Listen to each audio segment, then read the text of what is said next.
예수님의 탄생을 기다리는 대림절 첫 번째 주일, 주님 앞에 나온 여러분들에게 하늘엔 영광, 땅에는 평화가 가득한 것처럼 여러분들의 심령과 가정에도 그렇게 임하기를 축원합니다. 옛날 중국 고사에 한 처녀가 그 선을 본 이야기가 있습니다. 선을 보았는데 참 총각이 잘생겼습니다. 근데 잘생겼는데 생활이 너무나 공고한 거예요. 그러니까 생활이 공고하니까 참 어려웠습니다. 그런데 또 선이 들어왔어요. 이번에는 어떠냐 하면 사는 건 잘 살아서 먹는 것을 풍부하게 먹을 수 있는데 사람이 마음에 들지가 않았습니다. 두 명의 선을 보고 나서 부모가 이 딸에게 물어봤습니다. 두 군데 선을 봤는데 어디로 갈 것이냐? 이렇게 물었더니 그 처녀가 이렇게 대답을 했다고 합니다. 어머니, 밥은 동쪽에 있는 총각집에서 먹고 잠은 서쪽에 있는 총각집에서 자면 좋을 것 같습니다. 여기에서 우리가 유명한 동가식 서가숙이라는 고사가 유래가 되었습니다. 오늘날 많은 사람들이 예수님을 믿는 것을 이렇게 믿고 있지 않는가 한번 생각을 해보게 됐습니다. 세상에 있는 재미라는 재미는 다 즐기고 또 천국에도 가고 싶은 마치 동가식 서가숙 같은 믿음 생활을 하고 있는 것입니다. 여기 계신 분들 가운데도 그런 분이 안 계신다라는 보장은 할 수가 없겠지요. 그러나 신앙이라는 것은 이렇게 두 마음을 갖고 있는 것이 아니고 그리스도 예수 안에서 예만 되는 참다운 주님만을 바라보는 것이 우리의 참다운 신앙생활이라는 것을 우리는 반드시 기억을 해야 하는 것입니다. 오늘 우리가 읽은 본문의 말씀은 여러분들이 너무나 잘 알고 있는 말씀이고 또 우리가 평생 그렇게 살기를 원하지만 또 그렇게 살지 못하는 말씀이기도 합니다. 우리가 성경을 번역하면서 말씀을 좀 매끄럽게 하기 위해서 만일이라는 접속사를 빼어버리기는 했지만 이 본문의 헬라어 원어에 보면 헬라어로 A라는 접속사 만일이라는 것이 들어가 있습니다.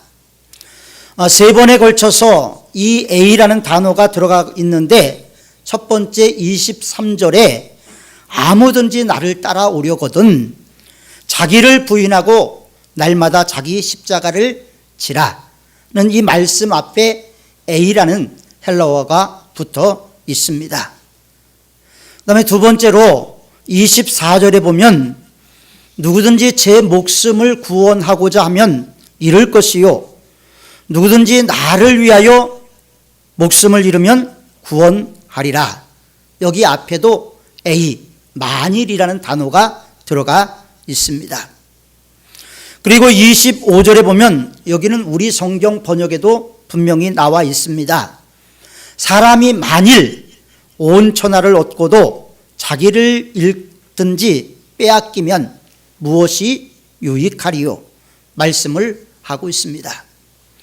그러니까 만일이라는 단어가 주는 의미가 분명히 있음에도 불구하고 번역하는 과정에서 말을 매끄럽게 하다 보니까 이 단어가 빠졌는데 실질적으로 하나님의 말씀을 올바로 이해하기 위해서는 이 원본의 말씀대로 우리가 믿어야 하는 것이겠죠.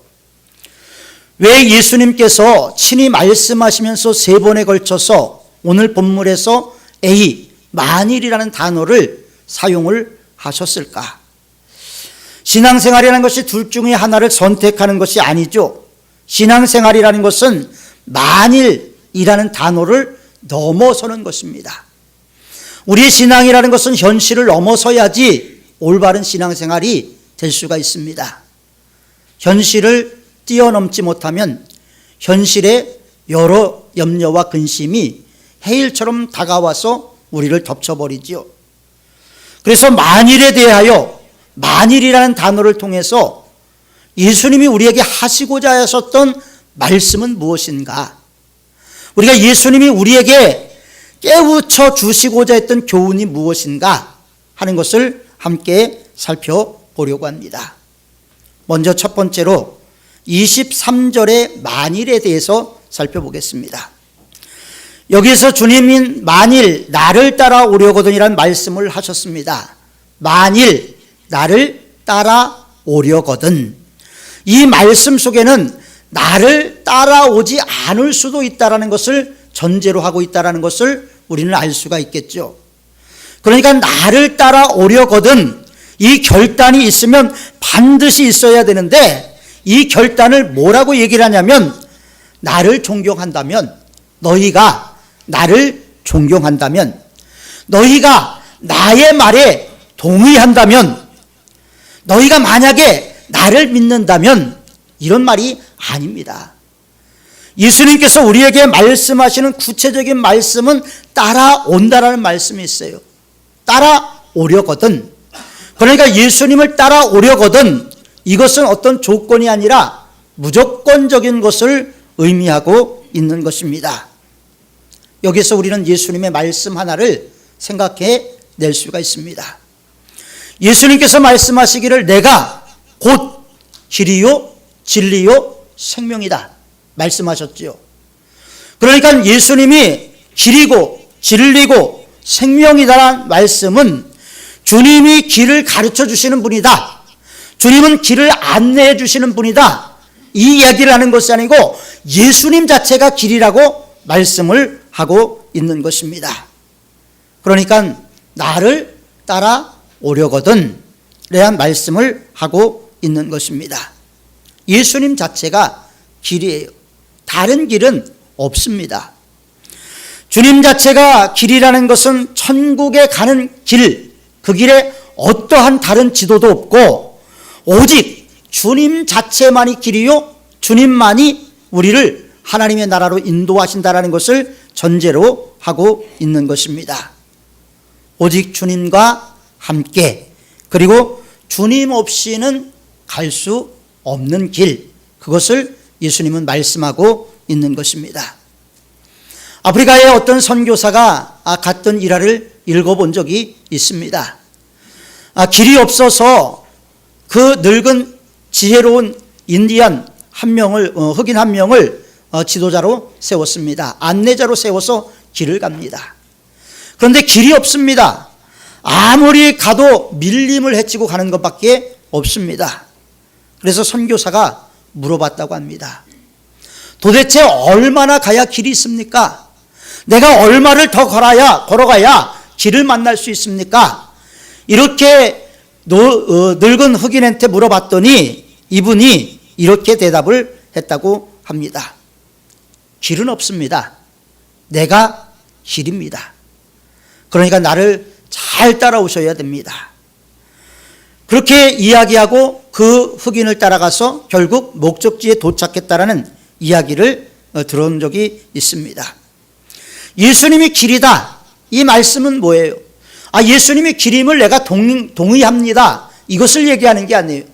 예수님이 길이다라는 말은 내가 그 길을 걸어가야 된다는 것을 전제로 하고 있는 것이지, 그게 길인가 보다 이렇게 동의하는 것을 의미하고 있지는 않습니다. 선교사가 흑인을 따라갔던 것은 자기 부인이었죠. 십자가를 지는 일이었는지도 모릅니다. 자기를 부인하고 예수님을 따라가는 사람이 예수님의 참다운 제자고, 예수님의 제자와 무리 속에서 무리가 아닌 제자의 그룹에 들어갈 수가 있게 되는 것입니다. 예수님을 부인하지 않고 십자가를 지고 살지 않는다면 분명히 우리는 예수님을 따라가는 것이다라고 말할 수가 없습니다. 그래서 신앙생활도 무늬만 신앙생활이 아니라 우리 속까지 예수 그리스도의 그 마음과 정신으로 무장이 되어야 하는 것입니다. 교회의 직분이 목사고 장로고 집사라 하나님이 기뻐하시느냐? 아니에요. 하나님이 기뻐하시는 것은 평신도라 할지라도 하나님께서 원하는 삶을 살아갈 때 얼마나 기뻐하시겠습니까? 바리새인들과 또 세리들이 기도하는 모습에 대해서 예수님이 말씀하셨죠. 바리새인들 뭐라고 기도했습니까? 나는 금식을 했습니다. 나는 11조를 정확히 하고 10원도 떼어 먹지 않았습니다. 나는 철저하게 구제 생활을 해왔습니다. 손을 들고 하나님께 기도했습니다. 한 구석에서 세리가 뭐라고 기도했습니까? 가슴을 치면서 주여 나는 죄인입니다. 예수님이 누구의 기도가 하나님 앞에 상달된 기도라고 말씀하셨는가 하는 것을 우리는 분명히 기억해 두어야 합니다. 왜냐하면 예수님이 원하는 것, 예수님이 원하는 방식대로 살아가는 것이 신앙생활이기 때문입니다. 예수님을 부인하고 예수님을 따라가지 않는 것, 그것은 불신앙이라고 말할 수가 있는 것입니다. 우리는 모세에 대해서 너무나 많은 것을 알고 있죠. 이스라엘 역사 가운데서 가장 존경받는 인물 중에 하나가 또 모세입니다. 모세는 합셉슈트라는 공주의 양자로 들어가게 되죠. 그리고 자녀가 없어서 애굽의 바로가 될 수 있는 계승자 서열 1위의 위치에 있었습니다. 그런데 어느 날 그가 히브리인이라는 것이 발견이 되었습니다. 전승에 의하면 바로가 모세에게 물었다고 합니다. 내가 애굽의 왕자를 포기할 것이냐, 아니면 히브리인으로서의 혈통을 포기할 것이냐, 둘 중에 하나를 포기하라고 이야기를 했더니 모세가 이렇게 대답을 했다고 전승은 말하고 있습니다. 잠시 제약의 낙을 누리는 것보다는 하나님의 백성과 함께 고난받는 길을 선택하겠습니다. 잠시 제약의 낙을 누리는 것보다는 하나님의 백성과 함께 고통받는 길을 선택하겠다는 것이 바로 모세가 고백했던 자기의 신앙 고백이었던 것입니다. 이 고백 속에서 우리는 모세의 자기 부인과 십자가를 지는 모습을 우리는 볼 수가 있습니다. 그런데 이렇게 자기 부인을 했던 모세를 하나님이 어떻게 했습니까? 하나님께서 크게 들어 사용하셔서 이스라엘 백성들 200만이 넘는 인구를 출애굽하는 지도자로 세워주셨습니다. 자기를 부인하는 순간부터 하나님의 도구로 쓰임받기 시작을 하지요. 자기 부인이 없으면 아무리 교회 생활 열심히 한다고 해서 하나님이 기뻐하지 않습니다. 가장 중요한 것은 내 자아가 파쇄되고 내 안에 그리스도 예수께서 마음속에 중심에 오셔서 나를 통치할 때 우리가 향기 나는 인생이 되고 기쁜 삶을 살아갈 수가 있게 되는 것입니다. 하나님의 능력은 잘난 사람들만을 통해서 역사하지 않습니다. 돈 많은 사람을 통해서 나타나지도 않습니다. 많이 배운 사람을 통해서 나타나지도 않습니다. 오직 자기를 비우고 종의 형체를 가졌던 예수 그리스도의 모습을 닮아가는 사람들을 통해서 역사하게 되는 줄 믿습니다. 하나님의 역사라는 것은 이렇게 낮아지고 겸손하고 부서지고 깨어진 심령 가운데 임재하게 되는 것입니다. 저는 전기를 전공하지 않았지만 언젠가 책에서 전기에 대한 글을 읽은 적이 있습니다. 전기에는 전도체와 부전도체라는 것이 있지요. 전도체라는 것은 전기가 통하는 것이고 부전도체는 전기가 통하지 않는 것입니다. 플라스틱에는 전기가 통하지 않지요. 그러나 새나 물에는 전기가 통하게 됩니다. 우리 역시도 하나님의 능력이 우리를 통과해야지 하나님의 능력 있는 사람들로 세워지고 성경에 나타나는 믿음의 열조들과 동일한 삶을 살아갈 수가 있게 되는 것입니다. 하나님의 영이 통과하는 사람과 하나님의 영이 통과할 수 없는 사람은 분명히 다르다는 거죠. 그래서 우리가 예수 그리스도를 믿는 믿음 가운데 온전하여 지기 위해서는 늘 십자가를 바라보는 삶을 살아야 하는 것입니다. 어떤 사람에게 하나님의 능력이 통하지 않을까요? 자기가 죽지 않은 사람, 자기가 살아있는 사람, 자기가 너무 강한 사람 하나님이 역사하지 않습니다. 하나님께서 하나님의 사람을 쓰실 때 어떻게 했습니까? 그 사람을 깨트리고 부셔서 그 사람이 온전히 하나님만을 붙잡고 나갈 때 사용하셨다는 것을 볼 수가 있습니다. 하나님의 사람이 되기 위해서는 그래서 강야 학교를 통과해야 된다는 말도 하지요. 그 이후에 하나님께서 능력도 주시고 복도 주시고 은혜도 주시는 것입니다. 자기 부인을 통해서 십자가를 지는 사람에게 하나님께서 은혜를 베풀어 주시는 것이죠. 그런데 십자가를 부끄러워하면 우리가 과연 우리 안에 전기가 통하지 못하는 것과 마찬가지죠. 사도 바울은 뭐라고 말했습니까? 내가 십자가를 부끄러워하지 않는다. 십자가는 모든 믿는 자들에게 구원을 베푸시는 하나님의 능력이라고 말씀을 하고 있습니다. 지난주에 설교의 요지가 십자가의 도가 멸망하는 자들에게는 미련한 것이요 구원을 얻는 우리에게는 하나님의 능력이라고 말씀을 드렸습니다.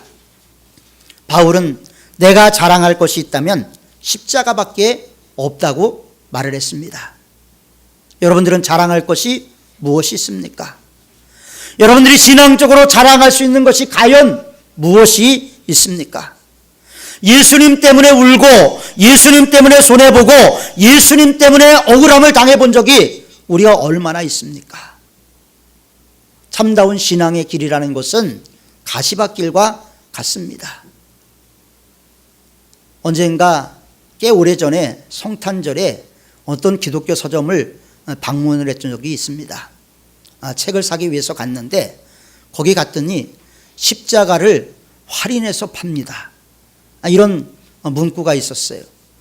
평상시보다 십자가를 30% 세일해서 판다라는 내용이었습니다.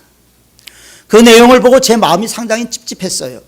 왜냐하면 우리 신앙의 모습의 단면을 보는 것 같았기 때문에 별로 기분이 좋지 않았습니다. 그래서 제가 그 서점의 장로님께 말씀을 드렸어요.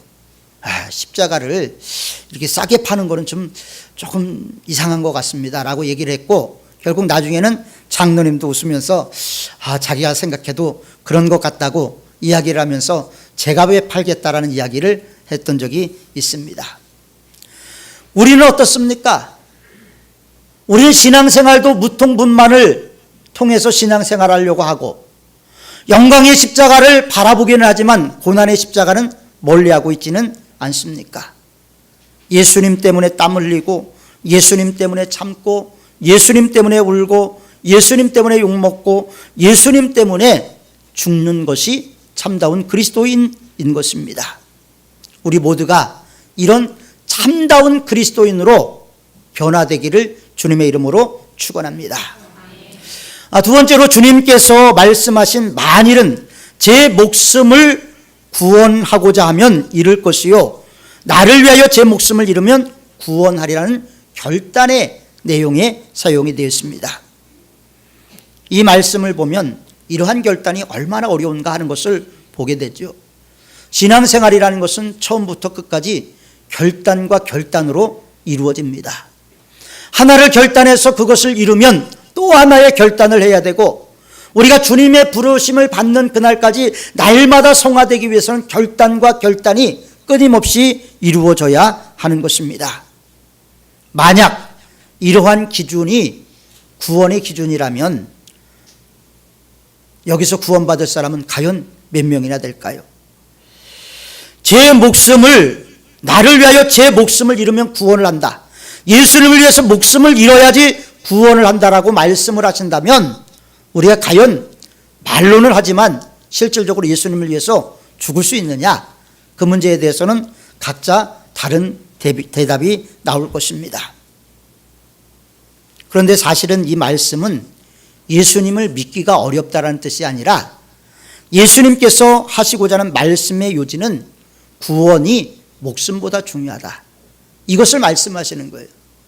성경의 분명한 해석은 우리가 목숨도 중요하지만 목숨보다 더 중요한 것이 있다면 그것은 구원이다, 이것을 말씀하고 있는 것입니다. 다른 곳에서도 예수님은 그 뜻을 강조하기 위해서 이렇게 말씀하셨죠. 내 손이 범죄하거든 찍어버려라. 내 입이 범죄하거든, 내 눈이 범죄하거든 찍고 뽑아버려라 말씀을 하셨어요. 그렇다면 성경 말씀대로 우리가 죄를 지을 때마다 그렇게 해야 되느냐?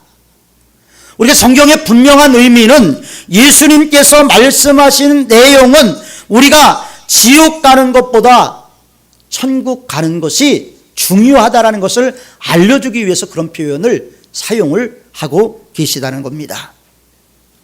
그런데 아직도 우리의 삶 가운데는 천국보다 돈이 중요한 사람이 있습니다.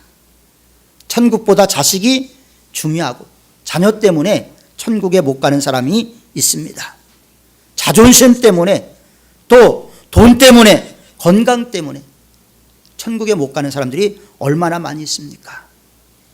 신앙생활 하다 보면 목사가 이런 얘기하기 참 어렵습니다만은 어떤 분들은 건강을 잃어버려야 예수 잘 믿는 사람이 있어요. 예수 잘 안 믿다가 건강을 잃어버리고 나니까 그때부터 매일 새벽 예배 나오고 하나님께 전적으로 붙들림을 받는 그런 분을 본 적이 있습니다. 어떤 분은 사업이 망해야 하나님을 붙잡는 사람 봤어요. 지금은 신실한 장로님이 되셨지만 사업을 망하고 나니까 그때서야 하나님 찾고 그때서야 하나님 의지하고 하나님만을 바라보고 결국 하나님께서 사업을 다시 일으켜 세워주셔서 올 1월 1일 날 주일날 저희 가정에 와서 식사를 대접하고 우리 아이들 용돈도 주고 가셨는데 아주 고급 승용차 끌고 오셨어요.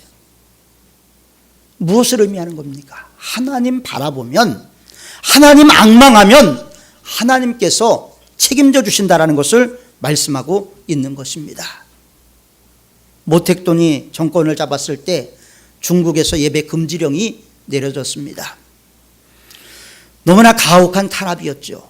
한 300명이 모여있는 협동농장이 있었습니다. 기독교인들이 모여있는 협동농장이었는데 어느 주일날 예배를 드리는데 공산당원들이 왔어요. 앞으로 예배를 드리면 한 명씩 죽이겠다. 다음 날이 됐습니다. 다음 주일이 됐습니다. 찬송 소리가 울려 나왔어요. 공산당원이 왔습니다. 예배 드리면 한 사람씩 죽인다 그랬지 않냐고. 왜 예배를 드리느냐. 그랬더니 한 장로님이 우리는 예배를 금할 수가 없다고. 그래서 스스로 걸어 나와서 총살을 당했습니다. 그 다음 주일에도 또 찬송 소리가 울려나서 또 한 명이 죽었어요. 이렇게 2달 넘게 매주 사람이 죽어 나갔다고 합니다. 실화래요. 그렇게 2달 동안 매주 한 사람씩 죽고 나가니까 이제는 공산당원들도 어찌할 줄 몰라갖고 그냥 거기는 내버려뒀다라는 그런 글을 봤어요. 여러분, 무엇을 얘기하는 겁니까? 신앙생활의 본질이 뭔가를 보여주고 있는 내용이죠. 첫사랑을 잃어버린 교회가 에베소 교회만이 아니었습니다. 죽은 교회라고 책망을 받았던 것은 사대 교회만이 아니었어요. 미지근한 교회라고 책망을 받았던 것은 라오디게아 교회만이 아니었습니다. 주님이 우리를 향한 질책일 수도 있다는 것을 우리는 분명히 알아야 하는 것입니다. 우리는 어차피 이 세상을 살아가면서 하나님 붙잡고 나갈 수밖에 없는 존재들입니다. 한 번밖에 없는 인생을 여러분은 어디에다 투자하시겠습니까?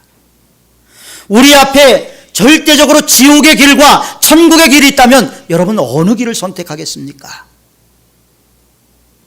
반드시 천국을 선택한다고 말씀을 하실 것입니다. 그러나 우리 앞에 좁은 길과 넓은 길이 있다면 여러분들은 어느 길을 선택하시겠습니까? 이 질문에는 머뭇머뭇거리는 분들이 있을 것입니다. 우리는 현재의 고난이 장차 우리에게 나타날 영광과 비교할 수 없다는 것을 기억해야 할 것입니다. 세 번째로, 주님이 만일이라고 요구한 천하를 얻고도 자기를 잃든지 빼앗기든지 하면 유익이 없다라는 것입니다. 여기서 빼앗긴다라는 것은 다른 데 정신을 팔렸다는 것, 다른 데 정신이 있다라는 거죠. 다른 곳에 집중하고 정신이 나간 사람, 우리 넋 나간 사람이다, 이렇게 이야기를 하지 않습니까? 넋 나간 사람 하듯이 세상을 살아가서는 안 되는 것입니다. 우리는 무엇에 집중되면 거기에 우리의 영혼이 빼앗기고 있는 것입니다. 요한 폴프강 폰 게테라는 유명한 독일의 작가는 파우스트라는 소설에서, 시국에서 그렇게 이야기를 합니다. 자기의 영혼을 마귀에게 팔았어요. 파우스트는 자기 영혼을 마귀에게 팔았어요. 그리고 젊음과 부와 명성을 얻었습니다. 그런데 나중에 그것이 아니다라는 것을 깨달으면서 그는 다시 회개하는 모습을 보이게 됩니다. 여러분, 우리를 현혹하고 우리를 유혹하고 우리가 참다운 신앙생활 하기를 방해하는 세력들이 너무나 많은 세대를 살아가고 있습니다. 올바른 믿음을 가지려면 가질수록 우리를 방해하는 사람들이 있다는 거예요. 그것이 여기에 계신 분일 수도 있고 일가 친척일 수도 있고 내 마음일 수도 있습니다. 그러나 분명히 기억하십시오. 마지막 날 우리는 심은 대로 거두게 될 것입니다. 오늘 우리는 말씀이라는 것을 놓고 세 가지로 살펴봤습니다. 주님은 우리가 선택하기를 원하셔요.